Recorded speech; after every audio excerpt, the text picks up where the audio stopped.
Oke, Assalamualaikum warahmatullahi wabarakatuh. Hari ini saya ngasih rekaman aja ya. Hari ini kita masuk di minggu ke-12. Kita bahas tentang analisis cluster. Apa sih tujuan kita melakukan analisis cluster? Jadi analisis cluster adalah teknik untuk mengelompokkan objek, bisa orang, bisa perusahaan, atau produk ke dalam kelompok-kelompok dengan menggunakan atribut atau variabel pengelompok tertentu. Dalam satu kelompok diharapkan anggotanya memiliki sifat kemiripan yang tinggi dan anggota satu kelompok dengan anggota kelompok yang lain diharapkan memiliki perbedaan yang besar.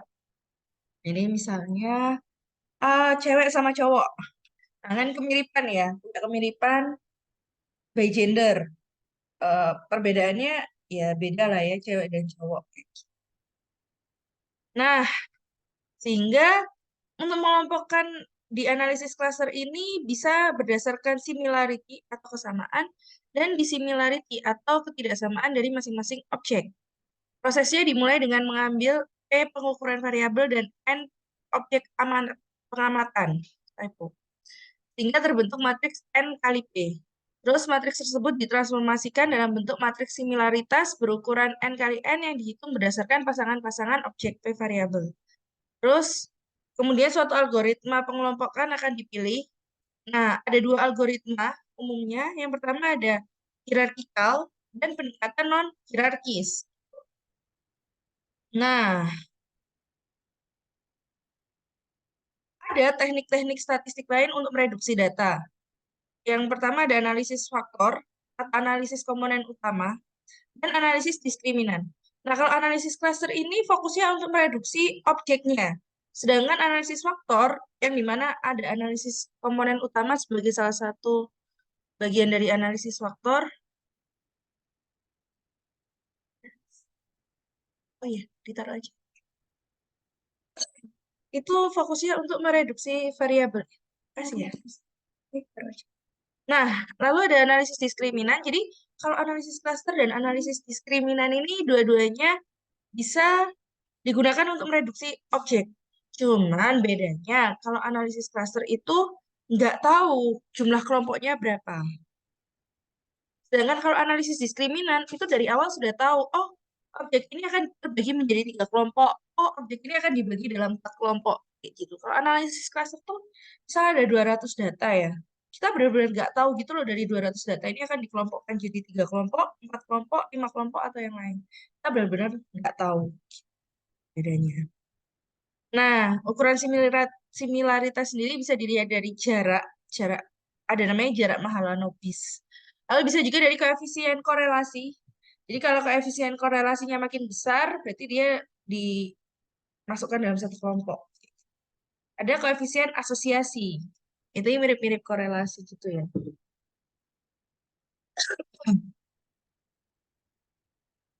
Nah, jadi kan udah kita bahas ya bahwa clustering sendiri ada yang hierarkikal, ada non-hierarkikal, dan ada kombinasi keduanya. Hierarki sendiri ada dua, ada top down decision dan ada bottom up atau aglomeratif. Nah, yang sering kita pakai itu yang bottom up. Nah, ini bisa apa? Bukan teknik ya, ya teknik sih. Bisa single linkage, complete linkage, separate linkage method, without error, dan centroid. Jadi ini single linkage ya kayak gini, jarak terpendek. Lalu ada complete linkage itu jarak terjauh. Ada average linkage itu jarak rata-rata. Ada metode word, ini meminimasi variansi dalam cluster. Lalu ada centroid, jarak antar centroid 2 kelompok. Ini maksudnya kelompok ya. Kalau non-hierarkikal ada sequential, paralel, dan optimizing. Nah, hal-hal yang berkaitan dengan analisis cluster inputnya, pertama satuan yang digunakan. Pastikan semua variabel itu satuannya sama. Sorry, semua data satuannya sama. Jangan sampai kita mau mengelompokkan berdasarkan volume nih. Tapi ada yang pakai satuan mililiter, datanya ada yang pakai satuan liter. Ya otomatis dia akan terbagi menjadi kelompok yang berbeda. Padahal bisa jadi dia harusnya di kelompok yang sama. Misal, data pertama 0,15 liter. Data kedua 150 mililiter. Nah, 0,15 liter sama 150 mililiter itu kan sebenarnya sama aja ya. Tapi dia akan jauh nanti karena akan berbeda kelompok nantinya. Padahal harusnya jadi satu kelompok. Makanya kalau emang mau mengelompokkan berdasarkan volume ya diganti aja jadi mililiter semua atau jadi liter semua. Lalu pastikan ke outlier itu nggak ada, karena kalau ada outlier itu akan merubah susunan kelompok pasti. Lalu ditentukan dulu siapa yang jadi variabel-variabel pengelompoknya, dan kita lihat dependensi antar variabel.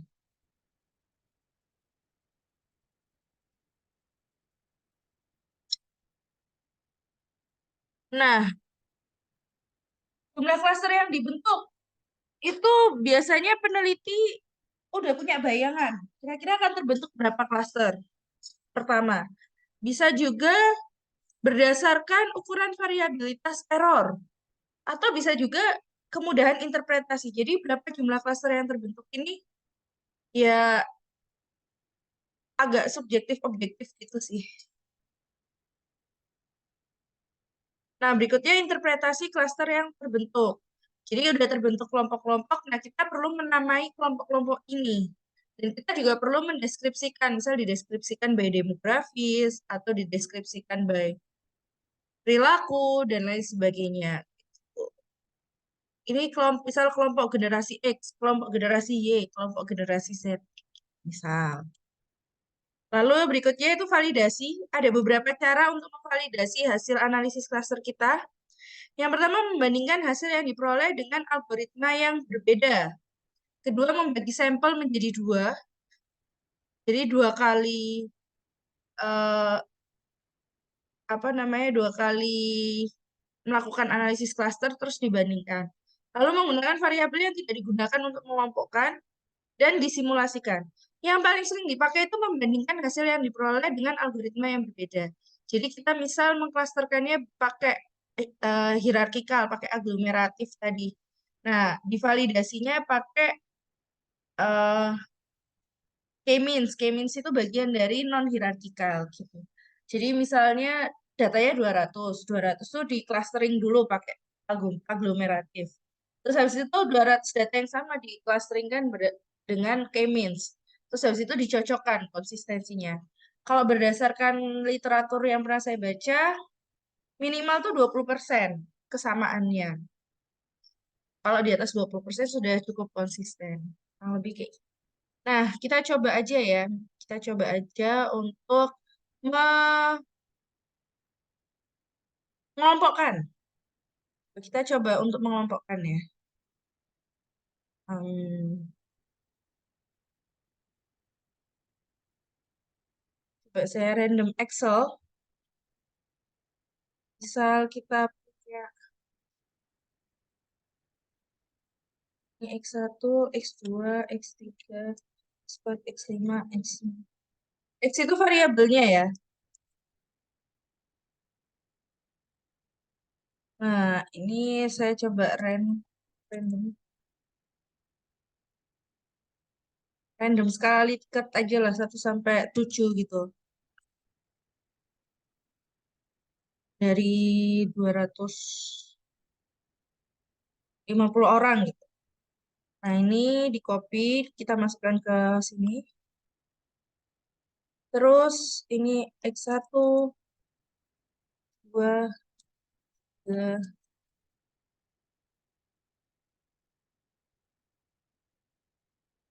kita pakai SPSS.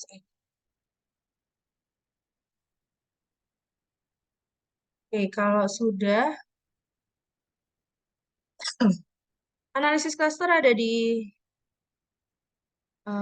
sebentar, saya agak, classify. Nah, kita pakai yang hierarkikal dulu. Misal kita clustering by, apa ya, dikelompokkan berdasarkan X1 sampai X3. Nah, sebenarnya kita perlu menentukan ya di awal. Em, siapa yang menjadi variabel pengcluster? Oke, kita mulai dari awal aja. Kita lakukan korelasi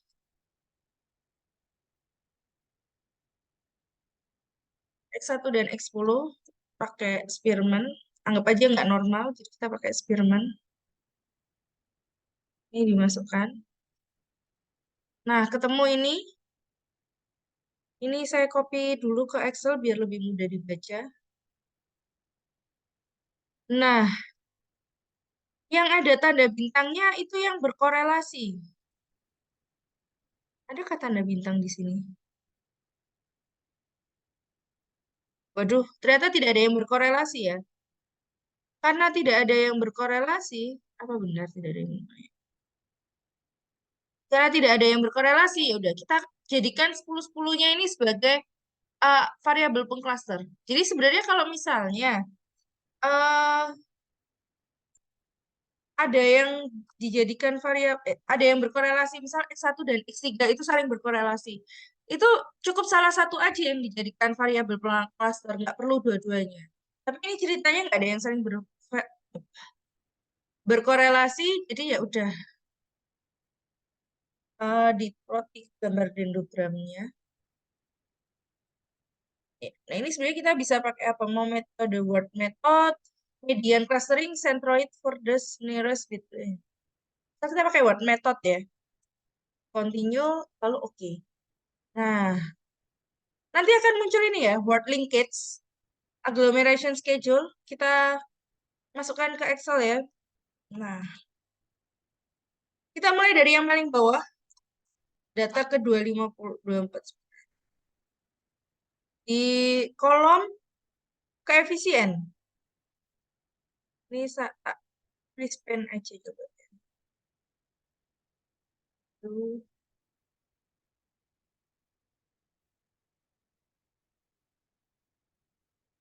oke.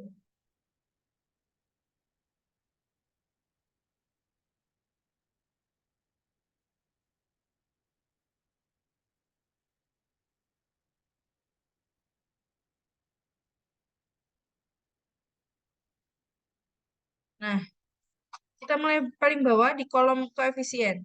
Kita buat di sini aja. Ini jumlah kelompok. Ini selisih bilangan aglomerasi atau koefisien aglomerasi. Ini ada perbandingannya. Perbandingan selisih. Nah, ini kelompok satu, kelompok dua, kelompok satu. 4 kelompok, 5 kelompok, 6 kelompok, 7 kelompok, 8 kelompok, 9 kelompok. Gak mungkin lebih banyak-banyak sih. Kebanyakan kelompok juga kita capek sendiri ya. Ini 0. Ini sama dengan ini dikurangi ini. Nah, sama dengan ini kurangi ini.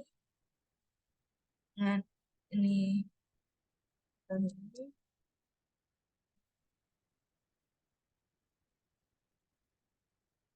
Oke, 249.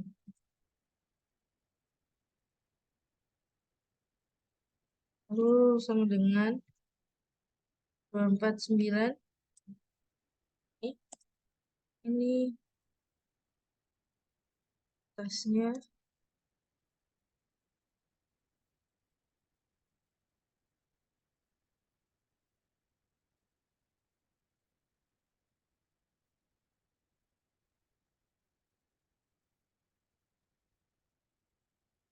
Oke. Lalu kita melakukan perbandingan. 0 ini 0. Ini sama dengan ini dibagi atasnya. Oke, terus dikurangi. Oh. Nah, di sini kita lihat yang paling kecil perbandingannya. Perbandingan paling kecil adalah jumlah kelompoknya 5. Yang nilai perbandingannya. Berarti yang terbentuk nantinya adalah 5 kelompok. Kan bisa dilihat ya, yang paling kecil. 0,68. Nah, langkah berikutnya yang bisa kita lakukan adalah balik ke SPSS. Kita melakukan analisis hierarkikal tadi sama, tapi ini di save. Single solution ini 5. Oke. Nah, di sini nanti akan muncul jumlah kelompok. Ini. Jadi kayak ini misal, bukan jumlah kelompok sih. Ini responden 1 masuk kelompok 1, responden 2 masuk kelompok 1, responden 5 masuk kelompok 2 data kelima, dan seterusnya. Oke, kalau sudah, yang perlu kita lakukan adalah melakukan cluster lagi, tapi pakai k-means, dengan variabel pengcluster yang sama, lalu di-save 5 kelompok, cluster membership. Kenapa harus pakai itu? Karena nantinya dipakai untuk em, validasi. Nah, kemudian datanya ini saya pindah lagi ke Excel untuk kita melakukan validasi.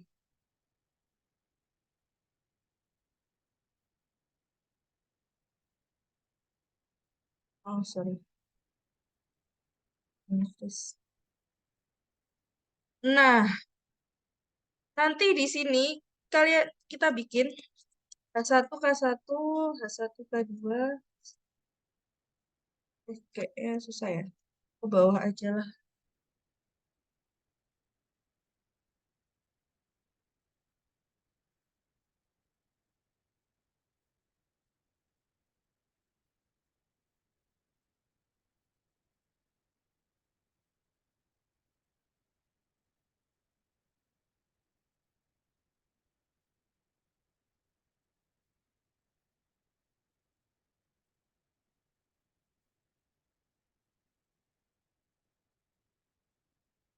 Nah,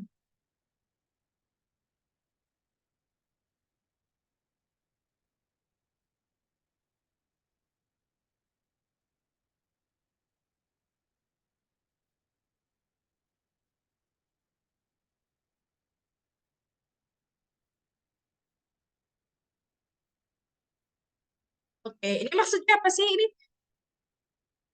berapa jumlah data yang by hierarki, by metode hierarki tadi, dia jadi anggota klaster 1 dan by k-means dia jadi anggota klaster 1. Ini by hierarki anggota klaster 1, by k-means anggota klaster 2. Ini by hierarki anggota K1, ke kelompok 1, by k-means kelompok 3. Sehingga sampai sini H5 berarti by hierarki dia kelompok 5, by k-means dia kelompok 5. Nah, lalu kalian kan udah bisa merge data ya.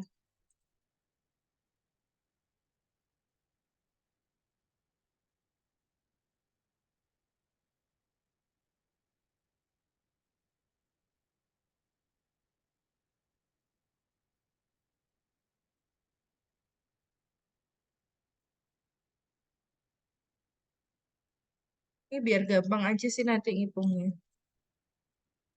Nah, lalu kita conif.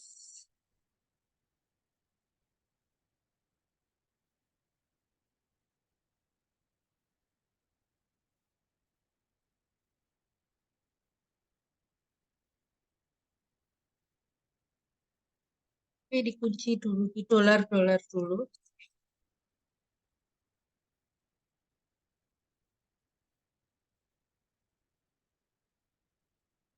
Hmm, oke.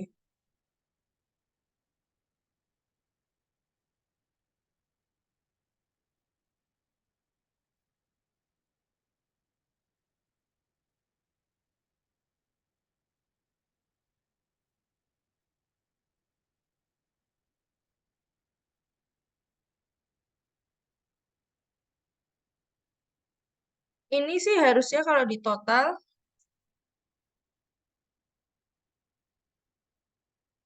sama ya. Harusnya sih kalau di total semua 250 ya, karena emang datanya kan 250. Oke. Nah, berikutnya ini nanti konsistensi. Di sini yang paling tinggi mana nilainya yang ini? Nah, 1 ke 4. Di sini ini, di sini, nah ini ada 2.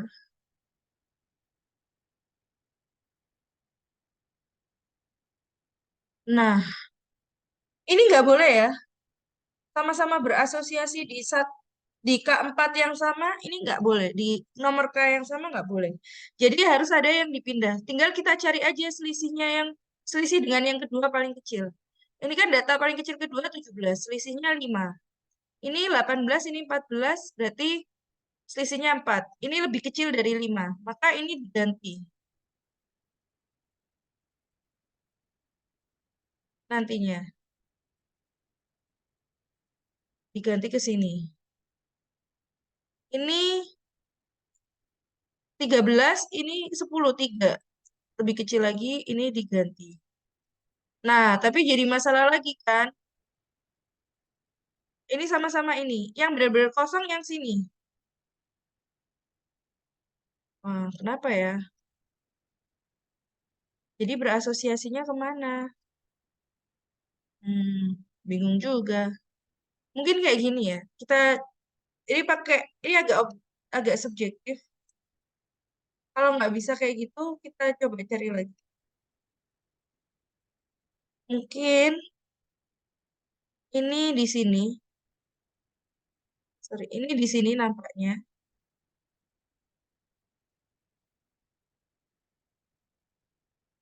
Ini di sini, ini di sini. Iya, kita cari yang terbesar aja lah pengaruhnya. 14 tambah 13, 27. 18 tambah 14 tambah 13, 27, 18 tambah 10, 28. Paling gede ini sih. Lebih gede ini. Hingga nanti ya nggak mau nggak mau H1 K3. Nah, ini berarti dia by hierarki dikelompokkan di satu. Lalu dihitung konsistensinya. Konsistensinya adalah yang di kuning-kuning di total. Ini untuk validasi ya, uji konsistensi ini. Dibagi total data. Nah, konsistensinya adalah 35,2%. Ya, sebenarnya sudah cukup baik ya, sebenarnya. Karena udah di atas 20%. Cuman ya agak sayang sih. Tapi ya sudah.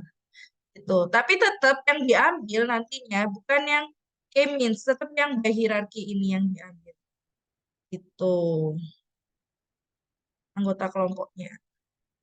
Itu sih. Terus tadi dideskripsikan nama kelompoknya. Cuman kan saya nggak ada data demografisnya ya. Cuma saya menunjukkan cara untuk melakukan analisis cluster. Oke, balik ke sini. Ini contoh input. Tadi kita udah ada contohnya langsung. Oke, materinya habis. Tugasnya kalian cari paper yang menggunakan analisis cluster dan analisis paper tersebut. Berkelompok aja, guys. Itu aja sih dari saya. Semoga bermanfaat. Kalau ada pertanyaan, silakan ditanyakan. Terima kasih. Assalamualaikum warahmatullahi wabarakatuh. Mohon maaf sebelumnya kelasnya nggak bisa online, offline.